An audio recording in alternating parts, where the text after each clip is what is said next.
Good morning! Hey guys, it's bright and early at 6:30, which is in true Moxie style, right? I love my mornings, I love my coffee, and I love the quiet in my house. I have my coffee, you guys see that? Voted most likely to need coffee. That was a Christmas gift to me. But I don't need it that much because I love mornings. So I know I didn't do much last week. What a holiday. We had Christmas and family and the solar or the eclipse. It was just so crazy. And I don't know about you, but I got a little sick over the holiday. Made it kind of hard to do videos. I had something going on with my left eye. Looked like somebody punched me there for a couple of days. All is better now though. And just lots of energy going on in my house. Something that you guys don't know is I got to spend Christmas with Karma on deck, and she was here with my family, and it was amazing. What a fantastic energy to get to spend the holiday with. What you guys don't know is that Karma on deck and myself, Moxie, have been friends for 23 years. And I think it's probably been about 20 years since we got to spend a holiday together, and it was fantastic. I love having her close. So anyway, I had my family here. It was great. It was fantastic. I had my sister Dorothy and Donovan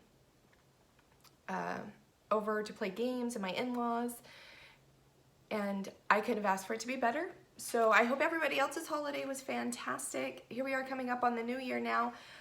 Just day after tomorrow, first day of 2020. So I have this whole week mapped out. I'm gonna see you guys every morning. That's gonna be so fun. I love spending my mornings with you guys. And then we're gonna start unpacking 2020. Like, it's 2020. Jump forward and start looking at these aspects and these lunar events that are going to be happening. Whew. It's going to be intense, but it is going to be so fantastic. What a year. We've been unpacking and learning, and 2020 is going to be radical change, guys. Lots and lots of radical change. So let's talk about what's going on right now, though. Let's think. So there's a lot going on. Aside from me getting up and doing this for work, right? Let me get my pants where I need them. Hey guys, so right now the moon is in a waxing crescent, right? So when the moon is waxing, that is our intention setting time. And so what we should be doing is setting intentions for this lunar cycle. Doing crystal work. God, I don't know how else to say this, but like, start speaking your truth and asking for what you want and setting it out there and leaving it there. But the moon has also been in Aquarius too, so your emotions have been all over the place and kind of complicated, or they should have been. That's how I'm feeling. Fear, anger, jealousy, all of that stuff is coming up. But here's the good news. That's where you've been. And then today at 8:40 a.m. Mountain Standard Time. I'm in Mountain Standard Time, so I'm usually going to talk in Mountain Standard Time. The moon is going to move back into Pisces. And that's going to make us less dealing with negative emotions and a little more of perceptive and intuitive and super sensitive to those around us. But there's one caveat, and the caveat is that sometimes that makes us a little bit insecure and kind of freeze up.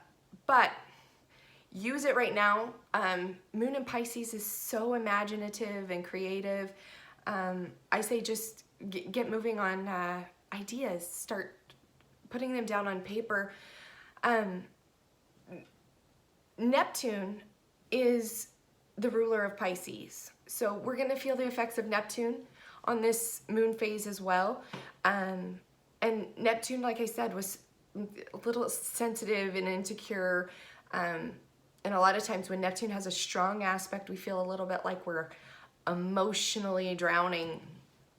I know that I do. I start to feel everything, and I'm just, yeah, just everything. I can feel it off of other people whenever Neptune has a hard aspect.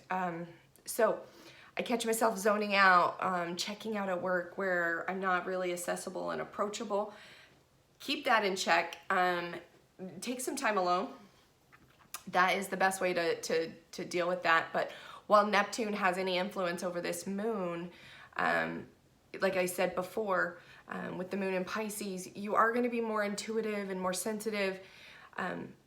One of the, like I was saying, I can feel it off of others, is that it also gives me an insight into others. So right now you are going to feel like you get other people and you're understanding where they're coming from. So that is such a good time. This is such a good time. Let's take some time to meditate, lend a helping hand, like be there for people, talk problems out. I also find that I'm a lot more eloquent and a lot more vocal about problem solving when Neptune is influencing my moon. So take some time for yourself, but also take time to reach out to others. You never know. So follows the class follows the teacher, or so follows the teacher follows the class, however that phrase is. Karma on Deck says it all the time. But if you set that example, right, and then we got one person helping another person helping another person, I love that concept. So let's kind of use this time to do that. I know that it makes it hard for me to sleep too. Not that I sleep that much anyway. So what else do we got going on? What about you guys? Like, are you feeling that transition from the moon in Aquarius to the moon in Pisces? Let me know. I love your feedback. Come in and talk to me when I post the videos. Today too at 3:21, I believe, p.m. Mountain Standard Time. We've got Mercury is going to trine with Uranus in transit. Now, let's talk a little bit.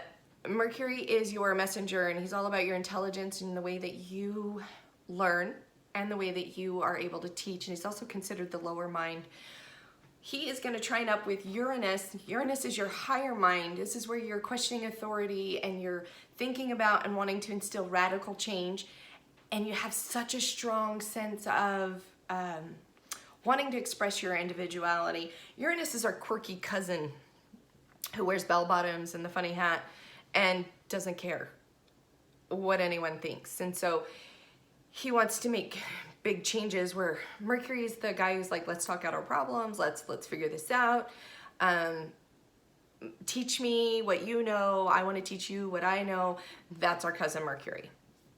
Now, you put these two together and you actually have a strong desire. Desire is the word, not the word I'm looking for. But anyway, a drive. Drive is the word I was looking for. A strong drive to like create something new, to stand out and be noticed, right? You're going to communicate ideas really, really well. I love this combination. This is the universe telling us to stop regurgitating other people's ideas. Tell us your ideas. Tell us your the divine ideas that are coming to you in your dreams, when you're meditating. And if you're not meditating, guys, go do that. Pause this, go do that right now. Just 10, 15 minutes a day. And it's crazy how beautiful those thoughts get lined up. And everyone needs it. What is the phrase? There's a quote that says, if you don't have 10 minutes a day to meditate, you should probably do 20. That means that your life is too busy, so take some time out for you. But right now with Mercury trining Uranus, guys, listen, the universe is talking to us right now. It is. That's that connection right there. One of the other things that is happening right now, I'm not gonna lie, because I don't love when I see this, but I love when I see this because it is such a healing time too. But our sun is going to be opposed the north node and conjunct the south node of the moon, right? This is a lunar, the north node, lunar node, and the south lunar node. But today, December 30th, the sun is going to be opposed the north node. Think about that. If its back is turned to the north node, so to speak, I'm just using a metaphor, then it's conjunct, it's facing the south node. Now, the sun is the sense of self, right? That's who we are. It's not our inner being, it's our outward whatever, but directly facing that south node, and our south node is basically our past, our previous incarnations, if you want to look at it like that, but it's also trauma, our childhood, things that we have not dealt with, right? Because we don't carry anything with us that we've already dealt with. We take it off the shelf, we deal with it. If we've managed it, if we've accepted it or solved it, that's such a bad word, but then we can like never put it back on the shelf. But we have all this stuff on our shelf there. Our south node represents our past life experiences, inherited karma. Does anybody know what inherited karma means? Right? Inherited karma are things that came with us. So sometimes that needs to be dealt with and we don't even know what it is. The karmic balance that came with us. So it's also your ingrained habits, your skills, whether you've dealt with them or not. So right now, when the sun is conjunct the south node, you have two things that end up being able to kind of manifest and show. A, you have a strong sense of developing and being aware of some innate talents that you brought over into this incarnation. But you also could get trapped in or get caught up in some very non-productive, self-destructive patterns. Anything that you've dealt with before might resurface and catch yourself revisiting those. So I'm talking to you this morning so that you can be aware that if you start to see those patterns pop up, let's get rid of them. Don't do those. Let's start digging a little deeper and let's focus on bringing up those things that need to be taken care of, processed, and moved out, because 2020 has great, big, giant things for us in 2020. In our lives, in your love life. It is going to be fantastic. I'm so excited about 2020. I don't know about you guys, but it's been a long time since I've been super excited.